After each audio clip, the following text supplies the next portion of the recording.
Hello friends, Tal here with a very late addition to my legendary item guides here on the Legion beta. Today we will be taking a look at the one true old king of tanking, the Protection Warrior, and that amazing little shield animation, Eltharion's Fury. It's a very cool thing that they have going on there. Today we're going to be taking a look at their legendary items, set bonuses for their tier set, as well as just a quick little update of what it's like playing it, getting it through, the starting experience of the Broken Shore, and then the artifact quest. If I don't sound super excited or super like as much as I usually am, I'm in some pain. If you saw the Monday mark, I'm was in a car accident. Has left me with a very sore neck and shoulder. So forgive the unenthusiastic kind of review that I'm gonna give right now. I apologize for it, but I'm hurting when I sit. Sorry. Urgh.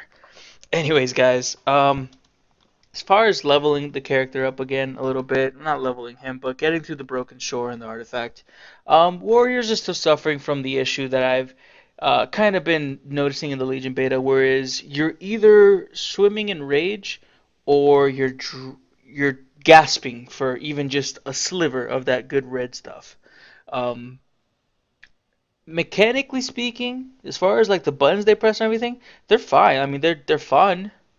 I It's fun to charge around and heroic leap and fucking shield slam something in the face and unlike Guardian Druids, they actually get a decent amount of rage for each of their rage generation abilities. Guardian Druids just get to use it a lot more often. And Warriors are getting most of the, not most of it, but they receive rage from taking damage, which works out really well with Ignore Pain. It sort of feels like so much emphasis goes into Ignore Pain. And even when you look at the artifact, I mean, let's take a look at it. So Shield Slam and Revenge. This is Demoralizing Shout, Stamina, Last Stand, Armor, Revenge, Devastate, Shield Slam. Okay, so this one's during Shield Block, so increases the critical strike chance of Shield Slam, so not a defensive. Maximum Rage. Increases the total damage ignored by Ignore Pain by 2%. Okay, so that's one.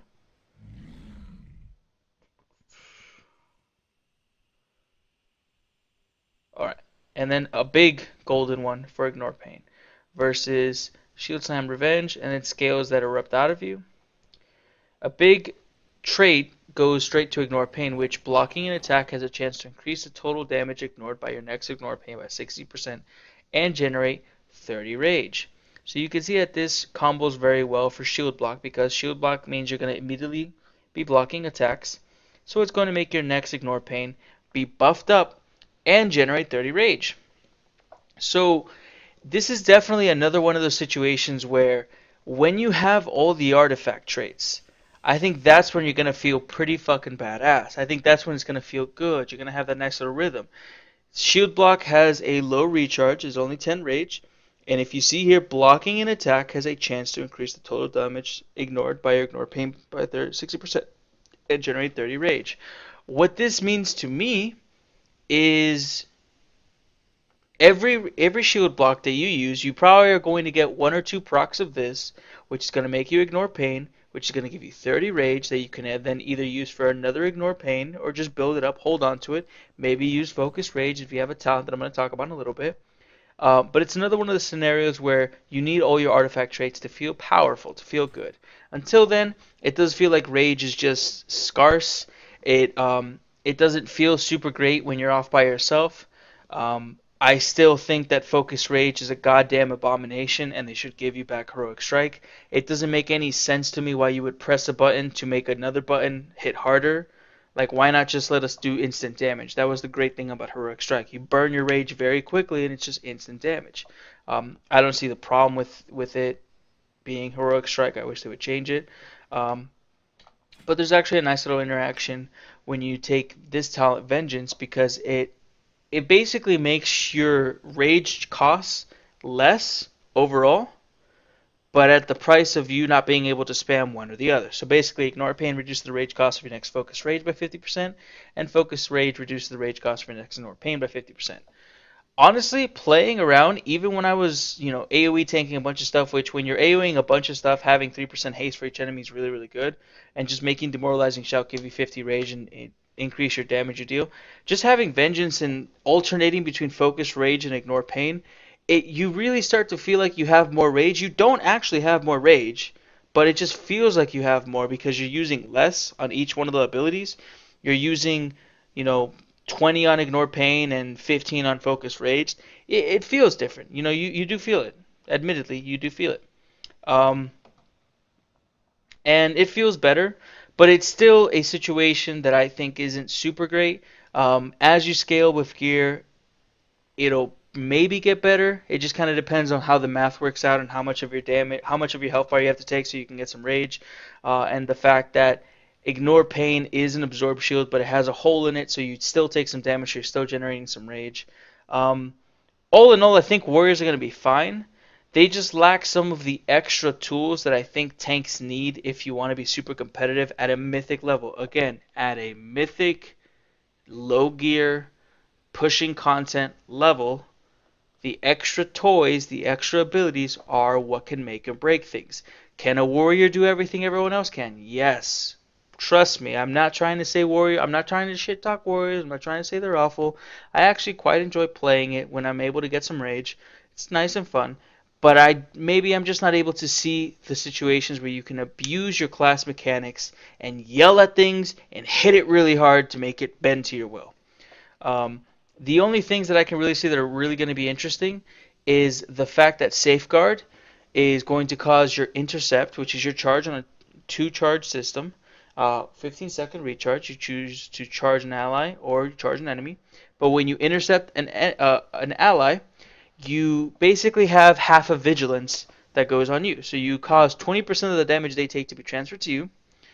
And that's actually really powerful because when you combo that with, for example, I believe it is when you target an ally with intercept, it redirects 2 additional attacks. The damage you take from those attacks is reduced by 20%. So you'll be redirecting 20% of the damage they take, redirecting the initial attack they were going to take, and then 2 additional ones and reducing that by 20%. That's on a 15-second recharge. That's a tank cooldown. That's basically a tank cooldown that you get every 15 seconds. That will be powerful. Make no mistake. That's going to be a very powerful thing. So that's a cool toy that they have. That feels like a protection warrior where it's like, I'll take that hit for you. Don't worry. That feels good. I love that. That's awesome. Um, but that's it. That's it. Everything else is very personal. Still good. I mean, inspiring everyone to be healed for 3% of the damage they deal. That'll probably be useful, I guess, if you have a high DPS raid comp. Um, but just everything else is kind of. It's not. I'm not saying these talents are bad. I'm saying that I don't have the really cool teleport or the really cool, um, you know, I don't know, fuck this thing in the face for 2 seconds. I can't. I'm sorry. I would be more creative, I swear, if I wasn't just having a hard time sitting. But as far as their base kit, they got everything they need. They have magic damage reduction. They have an absorb shield that still lets them take rage. They have their shield block, which is always fantastic. They have the bastardization of heroic strike, which is awful. They have the really cool artifact ability that causes all attacks to be critical blocks. As well as just giving some damage. They have Battle Cry, which is just weird, but it's a DPS cooldown. But of course, because it's a warrior, it has to be like some weird two-way where it's like, no, you don't just do more damage. No, you have 100% increased crit strike chance. Whatever. Shield reflection, still fucking beautiful. So glad they fixed that. But overall, warriors are fine. Okay, they're fine. I know I've been getting a couple of negative comments, but they're fine, guys. They're fine. I just don't see them as a viable mythic tank in the form of the extra little toys that they have. But as far as being solid, they're solid. Don't worry about that. It just rage regeneration kind of sucks. It'll be fixed by getting your full artifact trait. You'll be fine. But anyways, we are here to talk about loot. Loot, baby. And we're going to take a look at the item set. I'm just going to not talk about this because they're all pretty much the same for all the classes and they're not very meaningful. I'm not actually sure how likely it is that all the characters will be getting this set. But as you can see here, it's a recolor and slight change and variation on the challenge mode set from Pandaria. So we're looking at the war plate of the Obsidian aspect. which actually looks pretty fucking badass, I'm not gonna lie. So, Obsidian Aspect. That would sound like Deathwing. It seems very reminiscent of Deathwing. The colors were a little bit different. But of course, this is not the full set, so see how as you will. But anyways, the 2 set is you gain 20% increased chance to critically block while shield block is active. So warriors can do this thing called critically blocking, which as a normal block is going to reduce the damage. A critical block is going to do even more. They're the only class that can critically block. The same way that paladins can block spells, warriors have that extra level, that critical block, the really sexy one. So having a 2 set that basically just gives you a 20% increased chance to critically block while shield block is active is a nice, safe 2 set bonus. It's going to be good. You're going to pick it up. No reason not to. Good. But then your 4 set combos off of that, which makes your critical blocks generate 5 rage. Now, what this means is when you use Neltharion's Fury, you're going to have 3 seconds of guaranteed critical blocks, which are going to give you 5 rage. And if a lot of things are meleeing you, you probably have a chance of filling up your rage bar. If one thing's meleeing you, I wouldn't be surprised to see you get 10 to 20 if it's a very fast melee, 10 if it's kind of a slowish melee. But then throughout a fight, you'll just be generally, naturally getting rage extra because you're just critically blocking all the time, especially if you have a high mastery.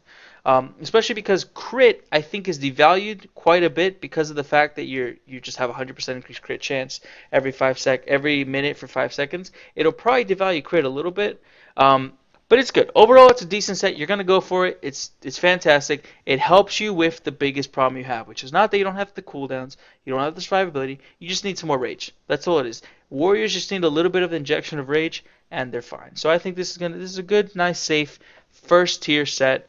I foresee you just picking it up. But now we're going to take a look at the legendaries. So, first you have the plate boots that increase your movement speed by 75% of your haste. Possibly will be good. I don't know how good haste is going to be for warriors. This will be something you'll use if you have it. Other than that, it's not something that's too powerful. Something that you're going to want to try to maximize to use during raid bosses. Then you have the neck that is going to give you an absorb shield for 25% of your maximum health over 30 seconds after 5 seconds of not taking any damage. So actively tanking, you're not going to be using this. But when you're about to tank swap or any sort of intermission during the fight, this will be pretty good. It's a nice big shield. You have a decent amount of health.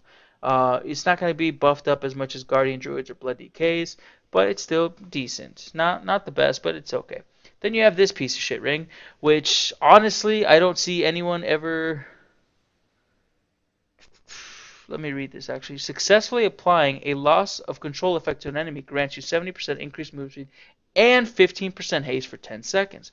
So this changed. This used to be just an increased movement speed, but still you have to put a crowd control effect. What does that mean? A boss can't be crowd controlled. You're not going to get this bonus from it.